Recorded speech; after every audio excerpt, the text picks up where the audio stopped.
और प्रभुपाद ने एक फार्मेसी खोली थी, उसका क्या नाम था?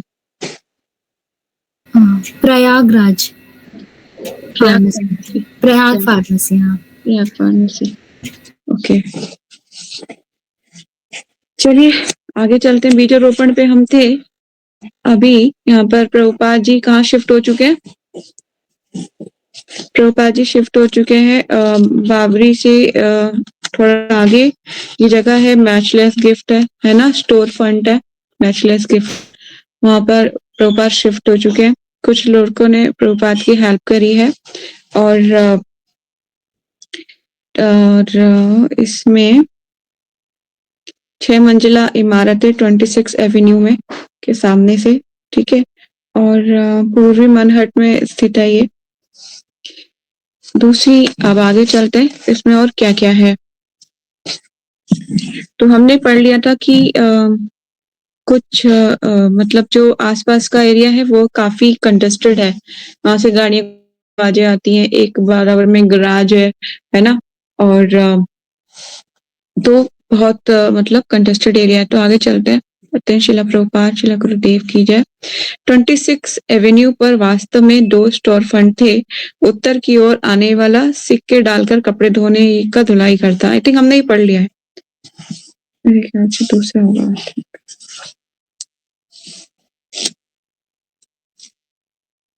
मैंने कहा मार्क किया था। अब मुझे पेज कुछ क्योंकि ना मेरा शायद मिस हो गया पेज में। मिल गया। चलिए, जुलाई मास में एक दिन प्रातःकाल होवर्ड और हिलर मार्ट स्ट्रीट के अपने निवास स्थान से अत्यंत तेज गति से अपने मित्र के 5th स्ट्रीट स्थित मकान की ओर जा रहा था, जहां उसे मन शांति मिलने की आशा थी। वे मार्ट स्ट्रीट से पैदल चलकर हुस्टन आया, दाएं मुड़ा और पूर्व की ओर बावरी से होकर यातायात की भगदड़ से गुजरता हुआ प्रतियुक्त वस्तुओं से ठोकर खाता हुआ सेकंड एवेन्यू की ओर आगे बढ़ने लगा। और होवर्ड बावरी पार करने के बाद सेकंड एवेन्यू के कुछ पहले मैंने स्वामी जी को फुटपाथ पर प्रसन्न मुद्रा में टहलते देखा। वे अपना सिर ऊंचे उठा और उनका हाथ माला की थैली में था। वे मुझे किसी अत्यंत परिचित सिनेमा के सुप्रसिद्ध अभिनेता जैसे लगे। वे मुझे चिर युवा लगे। वे सन्यासी का परंपरागत केसरिया जामा और निकुले पुराने ढंग के सफेद जूते पहने थे। हुस्टन से इधर आने पर मुझे अलादीन के चिराग से बाहर आए जिन जैसे लगे। प्रभुपाद जी बता रहे हैं कि जो प्रभुपाद ने ना उनको मतलब कैसे लगे। जो हॉवर्ड एक लड़का है उसको प्रभुपाद, एक तो प्रभुपाद की आदत थी कि वो ऊपर देख के मतलब कि थोड़ा उनका फेस ऊपर की तरफ देख के चलते थे। ज्यादातर प्रभुपाद को कुछ डिसाइपल पूछते भी थे कि प्रभुपाद बोलते थे मेरी हैबिट ऊंचा, मतलब मैं ऊंचा देखता हूँ, मतलब लंबा ऊंचा ही सोचता हूँ, तो मैं छोटा नहीं सोच सकता। तो प्रभुपाद की ऐसी हैबिट थी कि वो ऊपर देख के चलते थे। जैसे यहाँ पे लिखा हुआ है कि मैंने स्वामी जी को टहलते हुए देखा, फिर कह रहे हैं उनका ऊंचा उठाए हुए थे और उनका हाथ में थैली थी। प्रभुपाद जपा कर रहे होंगे, टहल रहे होंगे, जो वे किसी अत्यंत परिचित सिनेमा के सुप्रसिद्ध अभिनेता जैसे लगे, कुछ हीरो के जैसे लग रहे थे उनको। वो चिर युवा लगे, मतलब कि हमेशा नव यौवन जैसा होता है ना, नए जवान जिसको कहते हैं। वह था सन्यासी का परंपरागत केसिया जामा और निकुले रंग की चप्पल। जैसे मैंने पहले भी जिक्र किया, तो प्रभुपाद जी के पास एक निकुले कलर के व्हाइट कलर के शूज थे, है ना। जो कौन काट रहा था, किसका बच्चा काट रहा था? सैली का। हाँ, क्या नाम था उसका? बच्चे का नाम था ब्रज। हाँ ब्रज। हाँ, ठीक है। तो हुस्टन के इधर आने पर मुझे वो ऐसा लगा कि प्रभुपाद ना अल्लादीन का चिराग होता है ना, उसमें से निकल के आ गए हो ऐसे कोई, तो ऐसा लगा उनको, ठीक है। तो ऐसे अल्लादीन के चिराग से निकल के आया। अल्लादीन की कहानी पढ़ी होगी आपने, पढ़ी है किसी ने? सबने पढ़ी है अल्लादीन की कहानी? किसने पढ़ी है? यस, किसी ने पढ़ी है? जयश्री ने नहीं पढ़ी अल्लादीन की कहानी? ओ अच्छा, आपने अल्लादीन की कहानी ही नहीं पढ़ी? सरप्राइजिंग। अलादीन एक लड़का था, उसके पास एक चिराग था, उसे समुद्र से मिलता है वो चिराग। अब वो ऐसे-ऐसे रगड़ता था, उसमें से जिन निकल के आता है और वो जिन उसकी सारी इच्छाएँ पूरी करता था। तो बहुत इंटरेस्टिंग है, मैंने बहुत पढ़ी है बचपन में। ठीक है? इस तरह से हॉवर्ड 26 वर्षीय लंबा विशालकाय पुरुष था। उसके बाल लंबे काले थे, दाढ़ी घनी थी और उसकी आंखों में काले फ्रेम वाला चश्मा लगा था। वह ओरियो स्टेट यूनिवर्सिटी में अंग्रेजी का शिक्षक था और अभी हाल में ही भारत की यात्रा से लौटा था, जहां वे किसी सच्चे गुरु की खोज में गया हुआ था। ये पहले के लोग मतलब ऐसा होता था कि निकल जाते थे, जैसे कि क्या होता है कि आज भी मैं देखती हूँ कुछ लोगों के अंदर हैबिट होती है कि वो सत्य की खोज में निकलने का प्रयास करते हैं।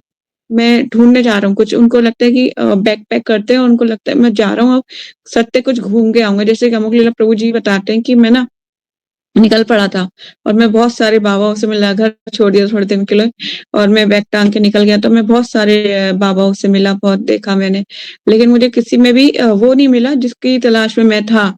तो फिर मुझे एक दिन भगवद गीता मिली थी और वो भगवद गीता प्रभुपाद की पढ़ी उन्होंने, तो वो प्रभुपाद से दीक्षा लेना चाहते थे। तो जैसे आए तो पता चला कि प्रभुपाद नहीं है, तो उनका दिल बहुत टूट गया था। तो इसी तरह से पहले के युवा लोग जो थे वो जाते थे सत्य की खोज में। तो ये भी मिस्टर हॉवर्ड गए हुए हैं, कहाँ पे गए थे? भारत होके आए हुए थे। किसके लिए? सच्चे गुरु की खोज में। भक्ति वेदांत स्वामी ने हॉवर्ड को देखा और दोनों एक साथ रुक गए। हॉवर्ड के मन में जो पहला प्रश्न उठा उसने उनसे पूछा। पहला प्रश्न क्या था? क्या आप भारत से आए हैं? भक्ति वेदांत स्वामी भक्ति में हंस दिए। हाँ, और तुम? हॉवर्ड मैंने उनसे कहा कि नहीं।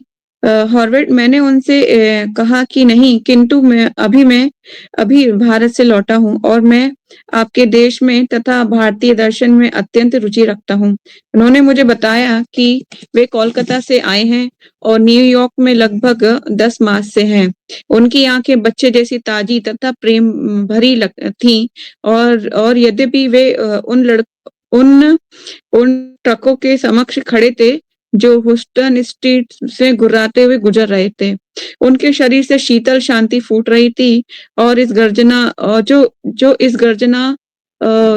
इस गर्जना कर रही थी महानगरी से कहीं दूर स्थित थी।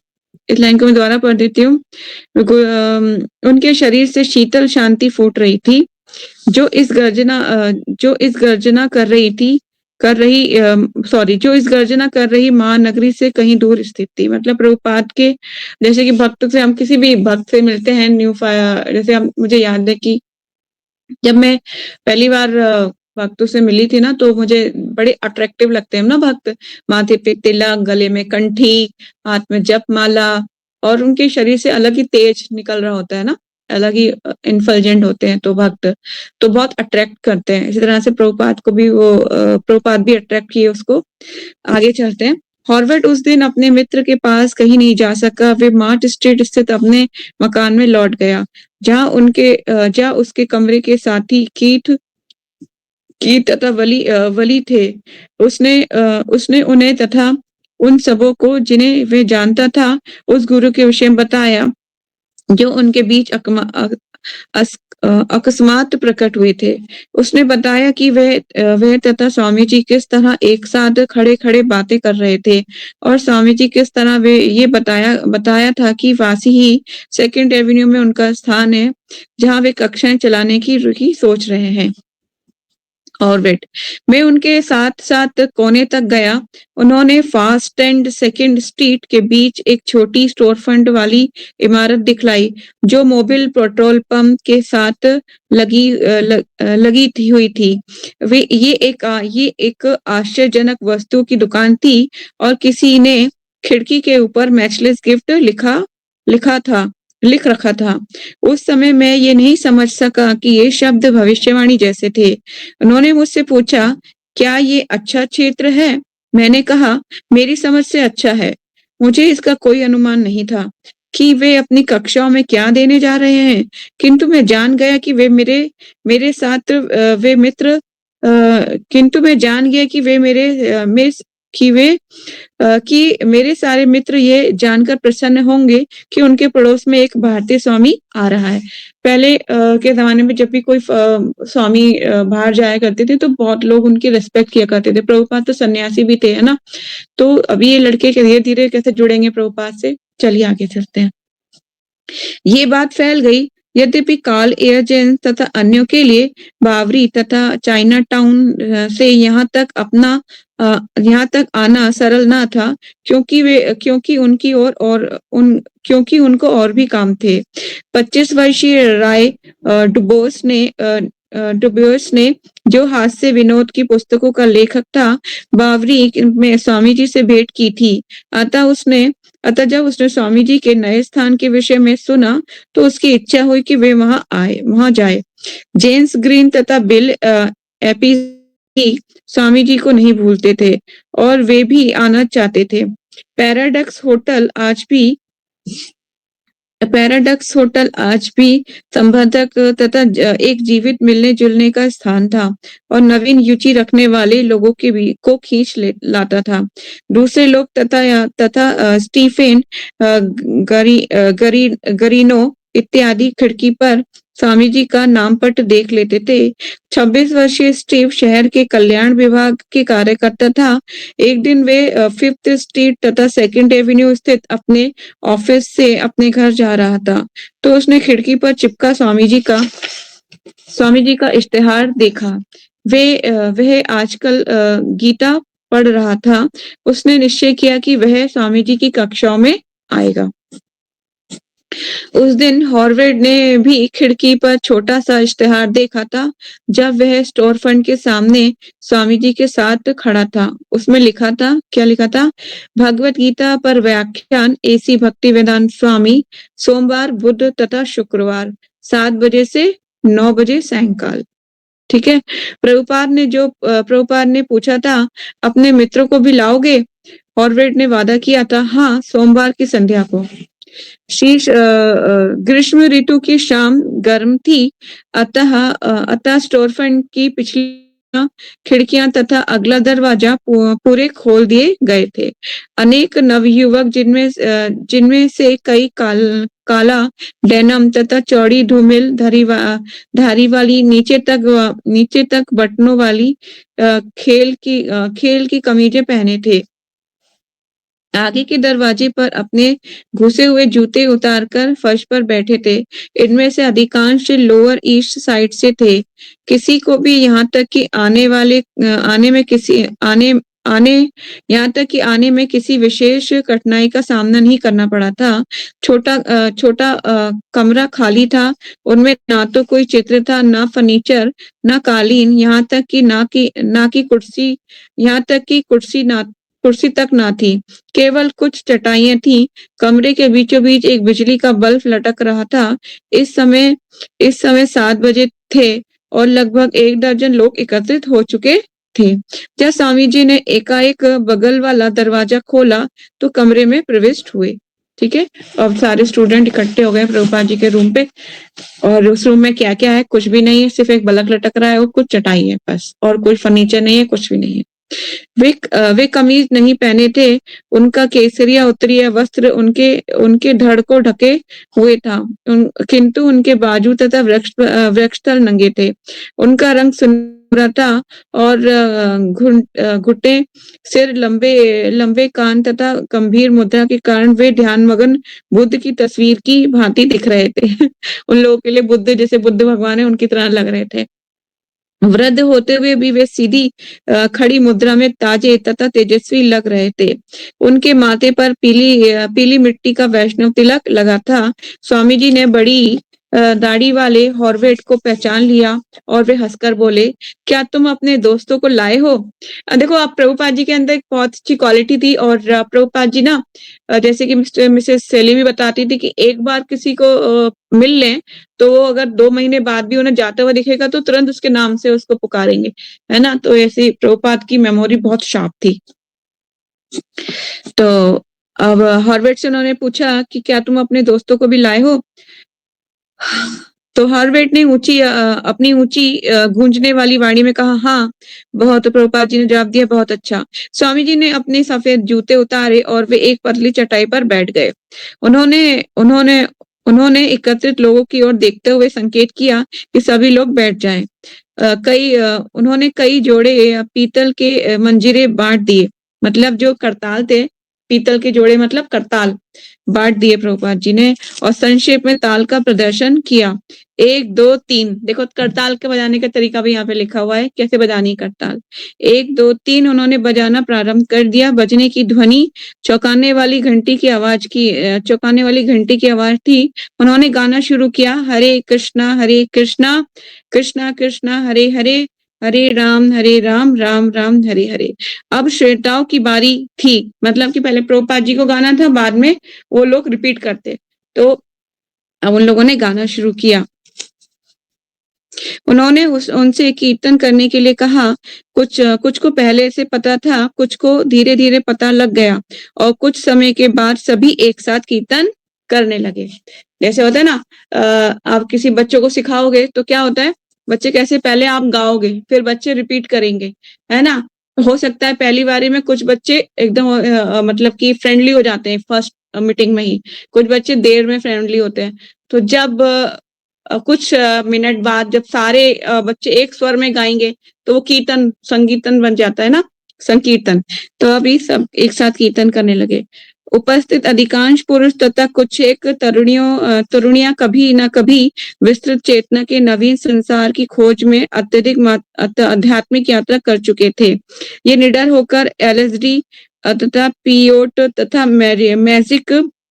मैजिक मशरूम के भंवर में वर्जित सागर में अंधाधुंध प्रविष्ट हो चुके थे। चेतावनियों की परवाह न करते हुए जीवन को संकट में डालकर उन्होंने ये सब किया था। फिर भी उनके साहस की कुछ विशेषता थी कि उनमें स्व को अतिरिक्त दिशा देने और सामान्य स्थिति में आगे बढ़ने की उत्सुकता थी। पहले ही उन्हें इसका पता न था कि आगे क्या है, अथवा वे सामान्य लोगों की सी सुविधाएँ पुनः प्राप्त कर सकेंगे या नहीं।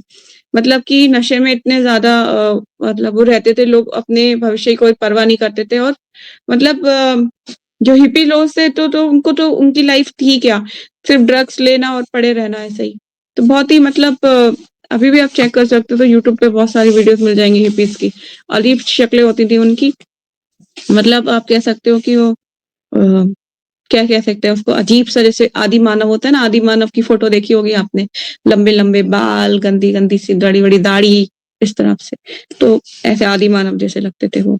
इतने पर भी चाहे जिस तरह की सत्य की प्राप्ति हुई हो, वे अतृप्त थे। मतलब उन्होंने सोचते थे कि हम जो नशा करेंगे तो हम बहुत ऊँचा सोच पाएँगे मतलब, है ना? तो आगे हम पढ़ेंगे कि क्या इसका क्या है सॉल्यूशन।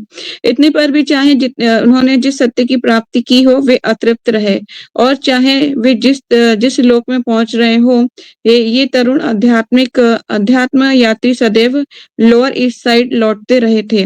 अब वे हरे कृष्णा मंत्र को आज़मा रहे थे।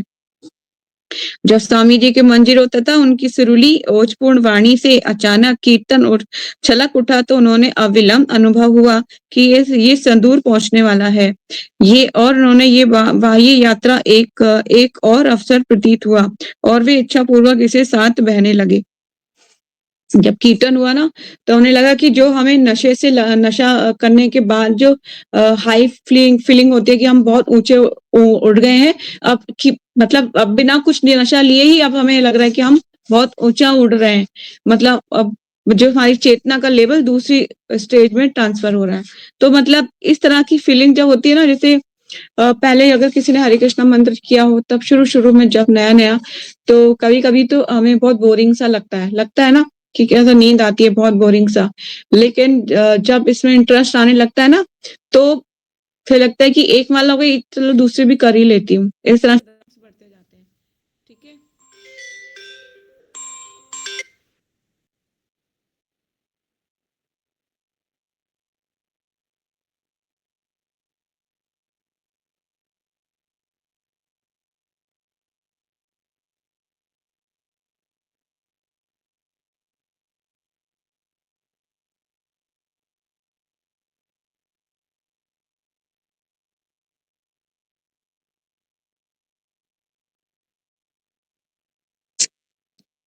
हरे कृष्णा।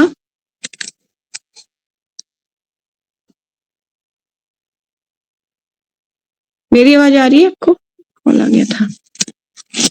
चलिए, तो वे अपने मित्रों को समर्पित करके कीर्तन की सीमाओं का अनुसंधान करेंगे।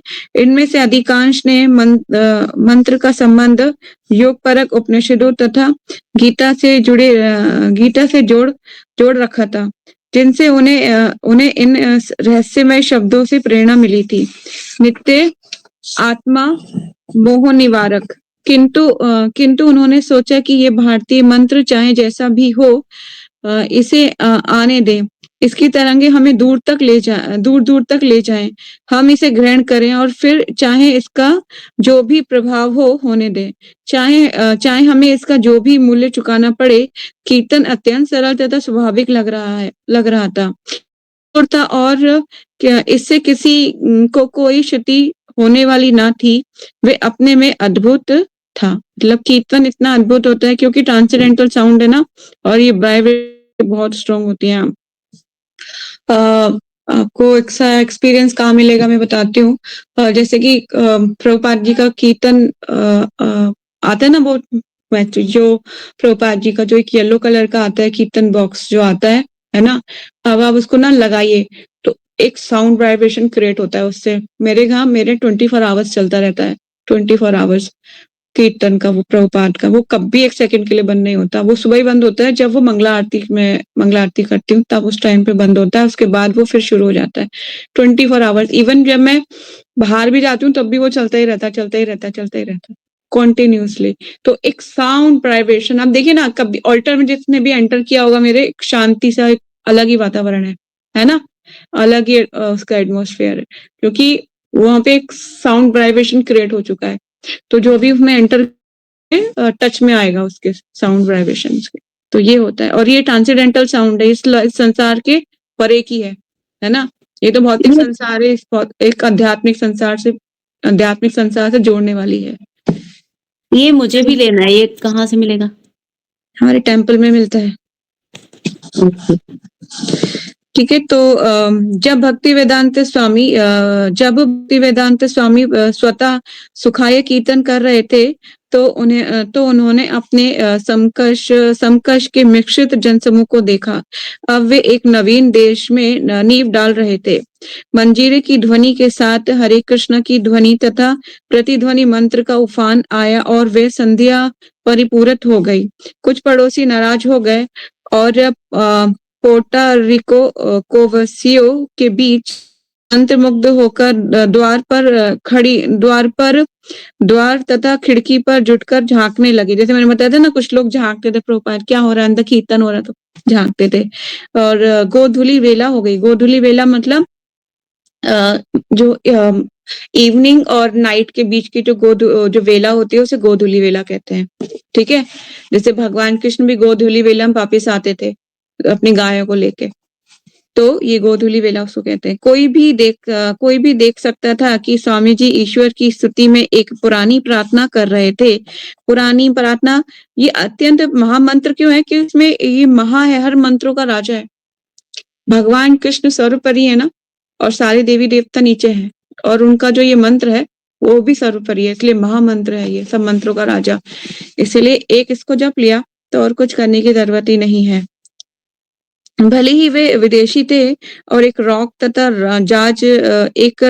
या जाज ना था, इसका मतलब नहीं समझ में आया। जाज ना था, यहाँ तो एक पवित्र आत्मा, एक स्वामी था जो सार्वजनिक धार्मिक प्रदर्शन कर रहा था, किंतु मिलाप विचित्र था। एक प्राचीन भारतीय स्वामी पुराना मंत्र गा रहे थे तथा स्टोर फंड युवा अमेरिकी हिप्पियों से भरा था जो उनके साथ गा रहे थे।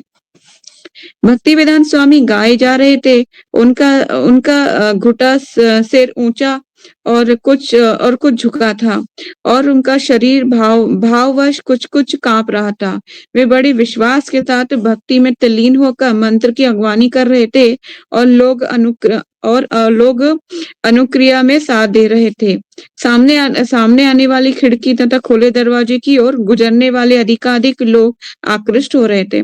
अमेरिका में होता है ऐसा कि ना, अगर वहाँ पे ना गा के भी कुछ लोगों को जो है डोनेशन मिलती है ना? कोई भी बैठ जाता है, अगर वो कुछ बजा भी रहा है, इंस्ट्रूमेंट्स बजा लेता है, तब भी उसको एक वो रख देता है, एक अपना मग रख देता है और वो बजाता रहता है, तो उसको वहाँ पे भी मिलता रहता है। यहाँ मतलब कि वो कहते हैं कि ना वो स्मार्ट स्मार्ट भिखारी कह सकते हैं वहाँ के।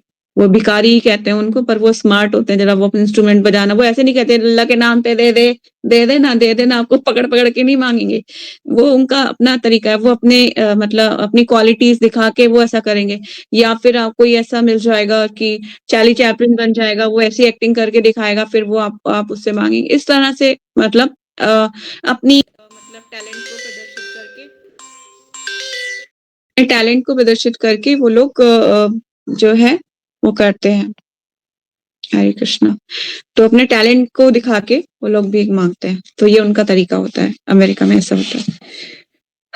चलिए आगे चलते हैं। यस। कुछ ताने कस रहे थे, किंतु कीर्तन अधिकाधिक जोरदार था। कीर्तन की ध्वनि के समकक्ष मोटर कारों के हॉर्न फीके पड़ रहे थे।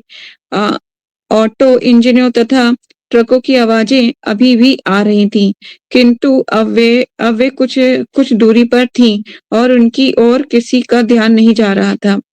खाली कमरे में मध्यम बिजली के प्रकाश के नीचे एक जन समुदाय अपने नेता के साथ-साथ कीर्तन कर रहा था, जो धीरे-धीरे मंद हिचकिचाहट भरे सामुदायिक स्वर से सामंजस्यपूर्ण स्वर में परिणत होता जा रहा था। वे ताली बजाकर कीर्तन करते रहे और इसके रहस्य को जानने के उद्देश्य से उनमें पूर्ण रूपेण लगे रहे। कोई 5 मिनट वाला तथा नमूना नहीं कर रहे थे। वे इस क्षण तो वे उनके नेता और अज्ञात लोग के मार्गदर्शन बने हुए थे। हॉर्वेट तथा कीथ ने कोलकाता में थोड़ी देर तक कीर्तन किया था और किंतु अब वे अपरिचित ही रह गए थे। इसके पूर्व कभी भी लोअर ईस्ट साइड के मध्य ऐसा कीर्तन नहीं हुआ था, जिसमें उनका मार्गदर्शन एक सच्चा स्वामी कर रहा हो। ठीक है? उनके मनों में ईश्वर का साक्षात दर्शन करने और हिंदू उपदेशों की कल्पनाएं तथा चित्र थे और यह एक अनुमानिक कल्पना की ईश्वर निर्गुण प्रकाश है जैसी कामनाएं थीं। स्वामी जी को बावरी में ऐसे ही जनसमूह से वास्ता पड़ा था और वे समझ रहे थे कि ये जनसमूह इस मंत्र को ना तो सचमुच अनुशासित सम्मान दे पा रहा था, न ही ज्ञान पूर्वक इसे ग्रहण कर रहा था, किंतु उन्होंने उन्हें अपने ढंग से कीर्तन करने दिया। समय के साथ उनके द्वारा दिव्य ध्वनि के प्रति समर्पण, उनका शुद्धिकरण तथा कृष्ण के जप के प्रति उनमें आत्मबोध एवं आनंद आ जाएगा। उन्होंने कीर्तन बंद कर दिया और कीर्तन से संसार पीछे छूट गया था, किंतु लोअर ईस्ट साइड पुनः दौड़ पड़ा। दरवाजे पर खड़े बालक बतियाने लगे और हंसने लगे। कारों तथा ट्रकों का शोर फिर से सुनाई पड़ने लगा और पास के घर से आवाज आई कि आप लोग शांत हो जाएं। 7:30 बज चुके थे और आधा घंटा बीत चुका था। ठीक है? वहाँ के लोग जो आस-पास के लोग थे ना, वो प्रभुपाद के कीर्तन को कहने लगे कि शांत हो जाइए आप लोग। इस तरह से होता है, कुछ लोगों को पसंद नहीं होता है स्वामी जी का भाषण, क्योंकि क्या है कि कुछ लोगों को इसलिए नहीं पसंद आता। आप देखिए ना, मटेरियलिस्टिक पर्सन के सामने आप बैठ के जप करोगे ना, तो कहेगा कि गो अवे, चले जाओ यहाँ से, है ना? बंद करो इसको। इसके क्यों है इसका? क्यों बोलता है इसका? कोई आंसर कर सकता है इसका? क्यों बोलते हैं वो ऐसा? तुलसी पिछले पाप ते, हरि चर्चा सुहाए। हाँ, मे बी इसीलिए क्योंकि not may be, it's sure, क्योंकि हम इतने होते हैं कि हमारे पाप इतने बड़े होते हैं कि हमें भगवान का नाम अच्छा ही नहीं लगता। व्याख्या इसकी क्योंकि वो अविद्या की बीमारी इतनी गहरी है, जिस तरह से कोई बीमार हो उसको मेडिसिन अच्छी नहीं लगती, उसी तरह से ऐसे मटेरियलिस्टिक लोग ऑलरेडी बीमार हैं, वो लोग, हमें उन पे दया करनी चाहिए, ना कि उनसे घृणा करनी चाहिए, दया करनी चाहिए। तो जब बीमार है कोई इंसान तो उसको मेडिसिन कहाँ अच्छी लगती है? बताइए ना, किसी को अच्छी लगती है मेडिसिन खाना? नहीं। इसी तरह से उनको अविद्या की बीमारी है, वो नहीं जानते कि क्या कर रहे हैं, मतलब किस चीज को वो इग्नोर कर रहे हैं। इसीलिए वो एकदम सुनते हैं ना तो उनको जैसे कि आप ऐसे समझ लो कि गहरे जख्म पर समझ लीजिए किसी के हाथ में गहरा कट गया है, ये जख्म है, गहरा कट गया है और जख्म है, उस पे कोई नमक डाल दे तो उसको कैसा लगता है? उसको भयानक पीड़ा होती है ना? या नींबू की कुछ बूंदें डाल दो कटे हुए पे कैसा लगता है? उसी तरह से उन्हें ऐसा फीलिंग होता है कि जाओ यहाँ से निकलो तुम यहाँ हरे कृष्णा करना है, बाहर जाके करो। जैसे प्रभुपाद जी की वाइफ भी बोलती थी, नीचे बैठ के करो, ऊपर तो प्रभुपाद सीढ़ियों बैठ के जप करते थे। कहने का मतलब ये कि जब तक स्वीकृतियाँ नहीं है हमारे पास, अविद्या की बीमारी है, तब तक जो है दवाई भी हमें कड़वी लगेगी। इस तरह धीरे-धीरे, धीरे-धीरे, धीरे कान में धीरे-धीरे जाएगा, जाएगा, जाएगा, जाएगा और एक दिन जाते-जाते जब सफाई होना शुरू हो जाएगी तब आनंद आना शुरू होगा। ठीक है? वैसे प्रभुपाद और शास्त्र तो यही बोलते हैं कि भक्ति का बीज तो सबके अंदर है, पर उसको उचित वातावरण में रख के, उचित तापमान में रख के उसको बढ़ने के लिए उचित जलवायु, प्रकाश, सूर्य का प्रकाश, भक्तों का संग मतलब कहने का मतलब है, जब मिलेगा तब वो धीरे-धीरे फूटेगा, आगे बढ़ेगा। ठीक है ना? तो उसी तरह से जब डे बाय डे सुनेगा तब आगे बढ़े। आपके आस-पास के एटमॉस्फेयर में भी धीरे-धीरे, धीरे शुरू-शुरू में तो किसी को पसंद नहीं होगा कि हरे कृष्णा करें, लेकिन धीरे-धीरे सुन-सुन के फिर उन्हें लगेगा हाँ, ये तो अच्छा है। आगे चलते हैं। स्वामी जी का भाषण अत्यंत प्रारंभिक किंतु अशांत युवकों के लिए अत्यधिक दार्शनिक होता, किंतु कुछ की तो समझ में ही नहीं आता। अतः वे स्वामी जी के शुरू के शब्दों को सुनने के बाद अशिष्टता से खड़े हो जाते और सामने के दरवाजे पर जूते पहनकर गली में लौट जाते। अन्य लोग गायन बंद होते ही बाहर चले जाते। फिर भी ये उनका सर्वश्रेष्ठ जनसमूह था। बावरी भी थोड़ा जनसमूह उपस्थित होता। मार्ट स्ट्रीट के लड़के भी यहाँ होते और वे विशेष रूप से गुरु की तलाश में रहते। इन जनसमूह में कई लोग भगवत गीता पढ़ चुके थे और वे ये सुनकर वे कहने में गर्व का अनुभव ना करते क्योंकि समझ में नहीं आया। ग्रीष्म ऋतु में शोरगुल वाली जुलाई की शाम को उनके दरवाजे के बाहर का दृश्य इस प्रकार होता। बच्चों की गर्मियों की छुट्टियां हैं और वे अंधेरे तक गली में रुके रहते। पास ही एक बड़ा सा कुत्ता भौंक रहा था, भौ भौ भौ भौ। यातायात से लगातार शोर उठता और खिड़की के बाहर छोटी-छोटी लड़कियां चीख रही हैं, जिनसे व्याख्यान दे पाना दुष्कर हो रहा है। बच्चे यातायात तथा कुत्तों के द्वारा इस प्रकार विघ्न के बावजूद वे दरवाजा खुला रखना चाहते थे। यदि दरवाजा बंद कर दिया जाता तो वे बोल उठते, ये बंद क्यों है? वे हो सकता है कि लोग भीतर आना चाहें। वे निर्भीक होकर संस्कृत के उदाहरण देते हुए आगे बढ़ते रहते। देखिए प्रभुपाद जी बहुत ही आशावादी थे, है ना? एक तो उन्हें लगता था कि कोई भी ऐसी अपॉर्चुनिटी ना छूट जाए कि मैं इन लोगों को प्रीच ना कर पाऊँ। दरवाजा खुला रखो ताकि जिससे नए लोग आ सकें आसानी से। फिर शोर के बावजूद भी प्रभुपाद जी जो है अपनी जो व्याख्यान है भगवद गीता का उसको देने के लिए प्रभुपाद जी मतलब एकदम तैयार रहते थे फिर भी। लेकिन हमें आजकल अगर अनुकूलित वातावरण ना मिले तो हमें लगता है कि बंद करो दरवाजे सब कुछ। किसी को मतलब अब हमें डिस्टर्ब हो रहा है। पर प्रभुपाद जी बहुत सहन करते थे। हम सिर्फ इसीलिए ताकि वो जो करने आए जो काम वो आगे उसको कंटिन्यू कर सकें। श्रोताओं को बांधे रहते और अपने अत्यावश्यक संदेश को आगे बढ़ाते जाते, जबकि कर्कश ध्वनि उनके प्रत्येक शब्द के साथ स्पर्धा करती है। ऐसे ही कुत्ते की भौं भौं भौं चीखती हुई बालिकाएं सारे ब्लॉक को अशांत बना देती हैं। लड़कियां बहुत चीखती हैं, सही बात है। लड़कियां बहुत शोर मचाती हैं। जब एक साथ एक के अलावा 2 लड़कियां आपस में होती है ना, तो वो भयानक शोर करती हैं। दूर खिड़की से कोई व्यक्ति चिल्लाता है, भाग जाओ यहाँ से, भागो। भक्ति वेदांत स्वामी कहते हैं, उनसे कहो कि शोर न मचाएं। राय मंदिर का एक लड़का कहता है कि वे व्यक्ति बच्चों को भगा रहा है। भक्ति वेदांत स्वामी कहते हैं, हाँ, ये बच्चे उपद्रव कर रहे हैं, उन्हें कहो राय, हाँ, ये राय मतलब जो एक राय नाम का लड़का था, राय, हाँ, यही तो वे आदमी कर रहा है। भक्तिवेदांत स्वामी, वे शोर मचा रहे हैं। राय, हाँ, वह अब उनका पीछा कर रहा है, मतलब बच्चों को भगाने के लिए दौड़ रहा है एक आदमी, लड़कियों को। वे व्यक्ति बच्चों को भगा देता है, किंतु फिर लौट आएंगे। आप बच्चों को गली से बाहर नहीं ते, वे वहीं रहते हैं। हमारे यहाँ भी ऐसे ही होता है। गली के कुछ बच्चे जो हैं इतना शोर मचाते हैं, इतना शोर मचाते हैं, यहाँ तक कि बिल्डिंग में घुस आएंगे और वो आइस पाइस खेलेंगे और वो एक दूसरे को झप्पा धप्पा बोलेंगे, मतलब इस तरह से भयानक शोर मचाते हैं बच्चे। और वे बड़ा कुत्ता कभी भौंकना बंद नहीं करता। और इन कारों को कौन रोक सकता है? कारें तो वहां सदैव होती हैं। प्रभुपाद इन कारों का उदाहरण देते हैं। जब सेकंड एवेन्यू में कोई कार क्षण भर के लिए हमारी दृष्टि में है, तो वे निश्चय ही हम ये नहीं विचारते कि हमें देखने के पूर्व इसका अस्तित्व नहीं था, अथवा ये कि हमारी दृष्टि से निकल जाने के बाद इसका अस्तित्व नहीं रह जाएगा।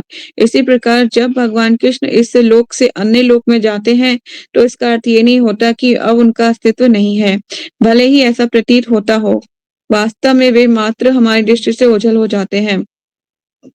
मुझे ना किसी ने ऐसा स्टूपिड पना क्वेश्चन पूछा था कि ना, भगवान कृष्ण ने जन्म लिया था मथुरा में, और वो गोकुल रहे, वृंदावन रहे, उसके बाद उनको जो है द्वारका की लीला की, उसके बाद प्रभास क्षेत्र में उनको जो है उन्होंने शरीर का त्याग कर दिया, तो भगवान तो मर गए, भगवान तो जिंदा ही नहीं है, ऐसा उनका क्वेश्चन था।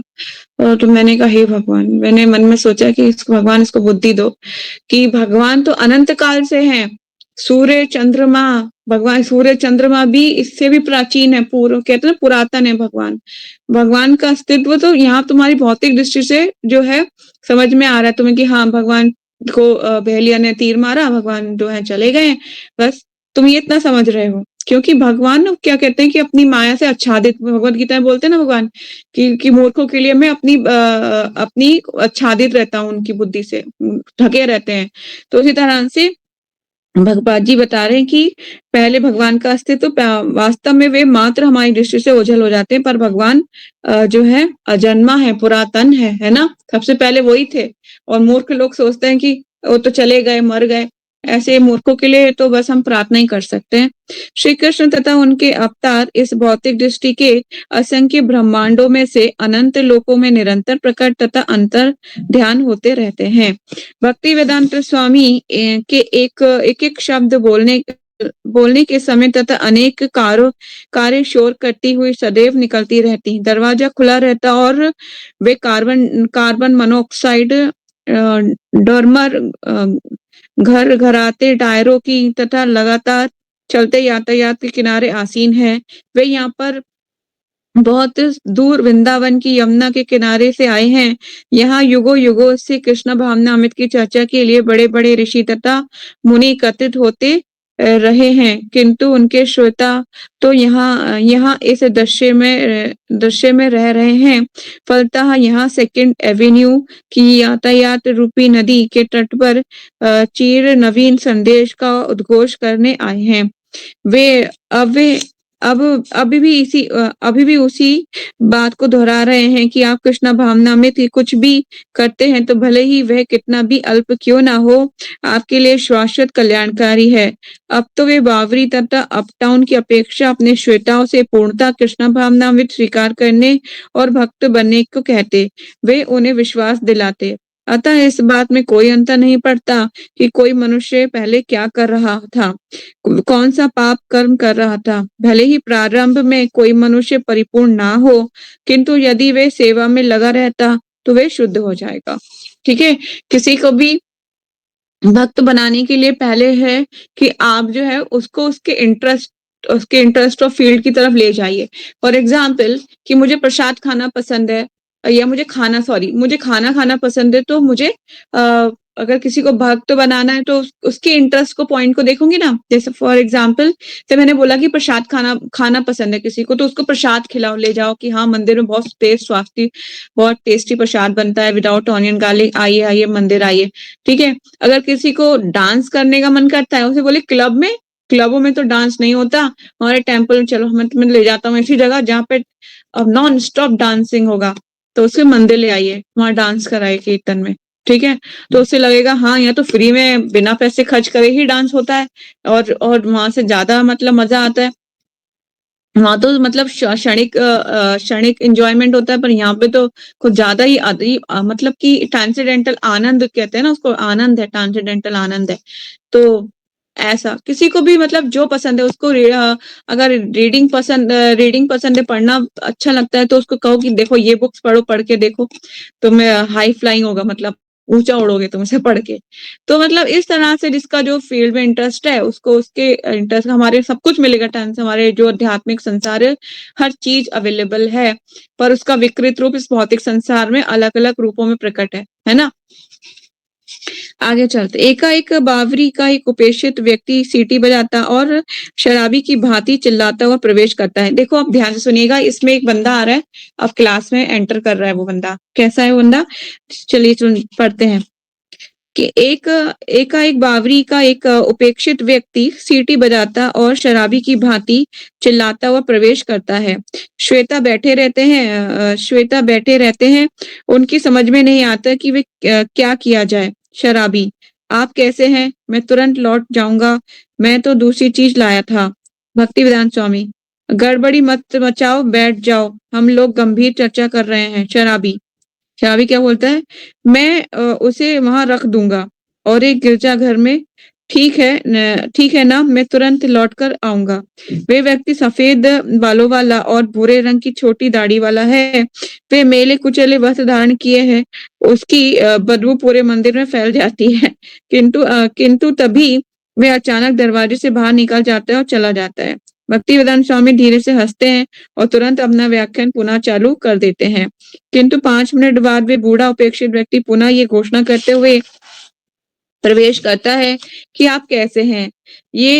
वह हर कुछ के लिए वह कुछ लिए हुए है, मतलब हाथ में क्या लिए हुए देखते हैं। वे भीड़ के बीच से अपना रास्ता बनाता हुआ मंदिर के पिछले भाग तक चला जाता है। वहां स्वामी जी बैठे होते हैं। शौचालय का दरवाजा खोलता है और 2 टिश्यू पेपर के रोल अंदर रखकर दरवाजा बंद कर देता है। सिंक जलनाद की ओर मुड़ता है और उसके ऊपर एक टिश्यू पेपर रखता है और उसके नीचे भी शौचालय के 2 कागजों के पुलंदे रखता है। फिर वे खड़ा रहता है और स्वामी जी तथा श्वेताओं की ओर मुड़ता है। फिर स्वामी जी उसकी ओर देखकर पूछते हैं, ये क्या है? फिर शांत रहता है और उसने अपना काम पूरा कर लिया है। स्वामी जी इस आगंतुक को धन्यवाद देकर हंसते हैं और बारंबार धन्यवाद देते हैं। और अब इस दरवाजे की ओर अब वह दरवाजे की ओर बढ़ जाता है। वे बाहर चला जाता है। भक्तिवेदांत स्वामी अपने श्वेता को संबोधित करते हुए कहते हैं, ध्यान से सुनिएगा, देखो ना, सेवा करना सहज प्रवृत्ति है। देखो, यद्यपि इसकी मनस्थिति ठीक नहीं है, उस व्यक्ति के बारे में बता रहे हैं कि इसकी मनस्थिति ठीक नहीं है, किंतु उसने सोचा कि यहाँ कुछ हो रहा है, चलो मैं भी कुछ सेवा करूं। ठीक है, जरा देखो कि ये कितने सहज भाव से होती है, यही स्वाभाविक है। ठीक है, मतलब कि हर इंसान की सेवा करने की प्रवृत्ति है। प्रभुपाद जी बता रहे हैं कि देखो, इसने देखा कि यहाँ पे कुछ हो रहा है तो मैं कुछ सेवा करूं, तो उसने क्या सेवा करी? टिश्यू पेपर लाके रखे टॉयलेट्स में, है ना। तो ये सेवा उसने करी। श्वेता में युवक जन एक दूसरे की ओर देखने लगते हैं। सचमुच ये इतनी दिव्य बात है। स्वामी जी कहाँ तो पीतल की मंजीरें बजाते हुए बौद्ध जैसे लग रहे थे और कृष्ण के विषय में वार्ता करते हुए कीर्तन कर रहे थे, और कहाँ ये पागल छोकरा। किंतु स्वामी जी अत्यंत शांत हैं। वे फर्श पर इस तरह बैठे हैं मानो उन्हें किसी का भय नहीं। वे सिर्फ अपने दर्शन, आत्मा और एवं हमारे संत बनने यहाँ तक कि उस बूढ़े शराबी को कभी संत बनने की बात कर रहे हैं। प्रभुपाद जी कहते हैं जिसने थोड़ी भी सेवा की है ना भक्तों की, तो वो आगे जाके उसको स्वीकृति मिल गई, वो आगे जाके कभी भी भक्त बन सकता है, ठीक है? और जिसके कंठों से हरे कृष्णा महामंत्र एंटर करेगा, उसको भी इसकी भी धीरे-धीरे भक्त बनने के चांसेस हैं। इसलिए हम कुछ भी, अगर कोई भी भगवत गीता नहीं भी लेता, अगर हम डिस्ट्रीब्यूट करते हैं या फिर कोई हमें मिलता भी है, कुछ भी अगर नहीं तो हरे कृष्णा हम ज़रूर उससे करते हैं। कल मुझे एक छोटा बच्चा मिला था, लगभग 5-6 इयर्स का होगा। तो ना मेरे को बोलता है, हेलो दीदी, मैंने हरे कृष्णा बोलो, तो पहले नहीं बोलता, फिर मेरे तरफ घूर के देखता रहता है, मैंने हरे कृष्णा बोलो, तो फिर बोलता है हरे कृष्णा, मैंने हाँ, अब ये बोलते रहना, कह रहा ठीक है, मैं ना घर पे भी हरे कृष्णा ही बोलूंगा। कि मारे, बस मम्मी मारे नहीं, मैंने नहीं मम्मी नहीं मारेगी। तो इस तरह से जो है अ, हमें हर एक को कैसे उससे उसका मतलब बच्चा है ना वो, अगर वो सीख गया तो आगे जाके उसकी लाइफ सफल हो जाएगी, अगर वो जुड़ गया भक्ति से। ये अज्ञात स्वीकृतियाँ होते हैं, ऐसे ही कौन हमसे टकरा रहा है, कौन हमसे नहीं टकरा रहा है, ये सारी कुछ ना भगवान की प्लानिंग होती है, प्री प्लानिंग। भगवान किसी को निमित्त जैसे मुझे निमित्त बना रखा है भगवान ने, मैं आपको भगवान बताती हूँ, पढ़ाती हूँ। तो मैं भगवान को यही प्रेयर करी थी, आंखें बंद करके आज जब मंगलाचरण करी थी, भगवान आपने मुझे निमित्त बनाया, इतना भी यश मुझे नहीं चाहिए, है ना? बस मुझे इतनी बुद्धि प्रदान कीजिए कि मैं मेरे पास वो वाक शक्ति हो कि जिससे मैं आपके बारे में कुछ बता सकूं, है ना? और मनुष्य जीवन सार्थक हो सके। अदरवाइज तो कीड़े मकोड़ों की तरह से हर मनुष्य भी मरते हैं, क्योंकि वो अपने शाश्वत गोल को नहीं जानते कि हमें करने क्या आए हैं इस संसार में। लगभग 1 घंटे के बाद वे कुत्ता अब भी भौंक रहा है और बच्चे अभी भी शोर मचा रहे हैं। स्वामी जी कुछ प्रश्नों के उत्तर देकर पुनः कीर्तन करने लगते हैं और लोअर ईस्ट साइड एक बार फिर शांत हो जाता है। कीर्तन शुरू होता है और मंजीरे बजते हैं। स्वामी जी की सुमधुर वाणी निकलती है और श्वेतागण उसको दोहराते हैं। आधा घंटे तक चलने के बाद कीर्तन रुक जाता है। श्वेतागण अपना स्वामी जी के सामने बैठे रहते हैं, तभी एक लड़का एक सेब, लकड़ी का एक छोटा-सा कटोरा और एक चाकू स्वामी जी के पास लाता है। अभी श्वेतागण बैठे-बैठे देखते हुए कीर्तन के बाद होने वाले प्रभाव का अनुमान लगाते हुए हैं, मानो कोई नशीली दवा, जबकि स्वामी जी द्वारा सेब के 2 खंड करते हैं और फिर 4, फिर 8 और फिर अनेक खंड कर देते हैं। प्रभुपाद जी सेब काट रहे हैं उन लोगों के लिए पहले। फिर एक खंड स्वयं लेकर कटोरे को किसी एक लड़के से सबों के बीच घुमाने को कहते हैं। स्वामी जी अपना सिर पीछे करके सेब के टुकड़े को होठों होठों को उंगलियों से छिपाए हुए अपना मुख के भीतर डाल लेते हैं और वे थोड़ा चबाते हैं और मुंह चलाते हैं, किंतु होठ बंद रखते हैं।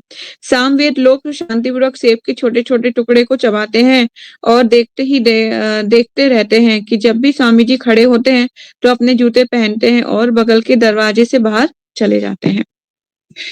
ठीक है, तो प्रभुपाद जी ने क्लासेस शुरू कर दी है, कुछ लोग आना शुरू हो गए हैं, कीर्तन शुरू हो चुका है। अब नेक्स्ट कल क्या होगा? कल होगी इस्कॉन की स्थापना, ठीक है? तो कल हम पढ़ेंगे बाकी का। कोई क्वेश्चन, कोई डाउट?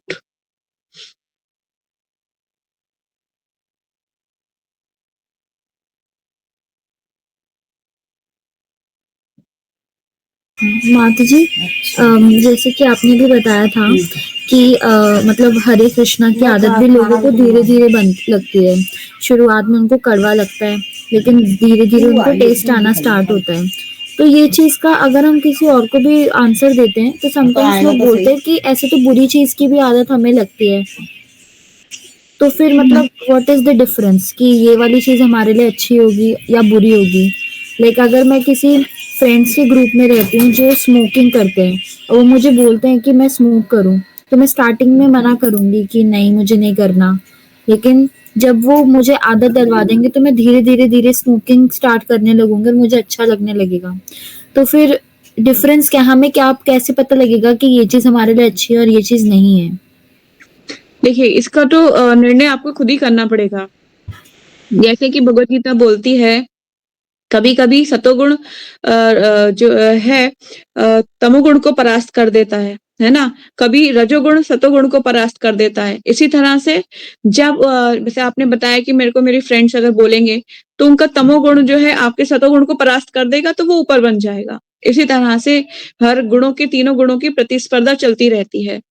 तो ऐसे ही जो है कृष्णा कॉन्शियसनेस में अगर कि कोई बंदा है और किसी दूसरे को हरे कृष्णा मंत्र के बारे में बता रहा है, तो वो उसको सतोगुण में, उसके सतोगुण को बढ़ा रहा है ना? उसके जो है सतोगुण तमोगुण को परास्त कर देगा इस तरह से, ये होता है। तो तीनों गुणों की प्रतिस्पर्धा चलती रहे, तो सही और गलत का निर्णय तो मतलब उसके लिए तो बुद्धि ने भगवान ने दी हुई है मनुष्य को, कि सही क्या है और गलत क्या है। देखिए स्मोकिंग के जो पैकेट जो आता है उस पे लिखा होता है ना कि धूम्रपान करना सेहत के लिए हानिकारक है, पहले से चेतावनी दी हुई है। जैसे रेड लाइट पे क्रॉस करोगे तो चालान होगा, पहले से पता है ना? उसके बाद भी आप गलती कर रहे हो तो ये तो आपका ही फॉल्ट है, उसके लिए तो नरक जाना पड़ सकता है। इसको डिसीजन तो आपको करना है। अब जैसे कि स्पिरिचुअलाइज्ड कोई पर्सन है, उसको स्पिरिचुअली इंक्लाइन करना चाहता है और इस स्पिरिचुअल इंक्लाइन होने का क्या बेनिफिट्स होते हैं ये सबको पता है ना? ऐसा तो नहीं किसी को नहीं पता कि तो क्या होता है, दूसरों को प्रणाम किया करो, मत करो, चोरी करने से भगवान माता पिता स्वयं भविष्य है, जानते ही हैं हम। इससे अगर अच्छी बुरी भी डिफरेंशिएट करने की बुद्धि स्वयं प्रदान करते हैं, आपके पास दी हुई है, लेना है छोड़ना है, आप डिसाइड कीजिए। देखिए यहाँ बैठे हो, अगर आप कुछ और क्लब में बैठे हो सिगरेट पी रहे होते या शराब पी रहे होते, क्योंकि 38 तो दिसंबर है, कल 31 है, आधे से ज्यादा लोग क्लबों में ही नजर आएंगे, बल्कि 1 महीना पहले से बुकिंग हो जाती है उनकी 31 दिसंबर 30 की 1 तक। तो मतलब वहां पर तो मैं वही बोल रही हूँ कि चूज करने, फ्रीडम ऑफ चॉइस भगवान ने स्वतंत्रता दी जीवात्मा को, उसको क्या करना है, उसको इसी जेल में रहना है या जेल से बाहर जाना है, उसके ऊपर डिपेंड करता है। जेल से बाहर जाना चाहता है, भगवान उसमें हेल्प करते हैं, और अंदर रहना चाहता है तो आराम से रहे, डंडे खाए माया के, माया बहुत ज्यादा डंडे मारती है। और कोई क्वेश्चन नहीं? तो यही वाइंड अप करते हैं। वांछा कल्पतरुभ्यश्च कृपा सिंधु वाये वचा पतितानां पावनेभ्यो वैष्णवेभ्यो नमो नमः। अनंत कोटि वैष्णव भक्तविंद की जय। नामाचार्य हरदास ठाकुर की जय। जगत गुरु श्रील प्रभुपाद श्रील गुरुदेव की जय। निताय गौर सीतानाथ प्रेमानंदे। हरि हरि बोल। हरे कृष्ण। हरे कृष्ण। थैंक्स फॉर ज्वाइनिंग तुलसी दीदी, ईशा, जय श्री हरे कृष्ण। हरे कृष्ण माता जी। हरे कृष्णा।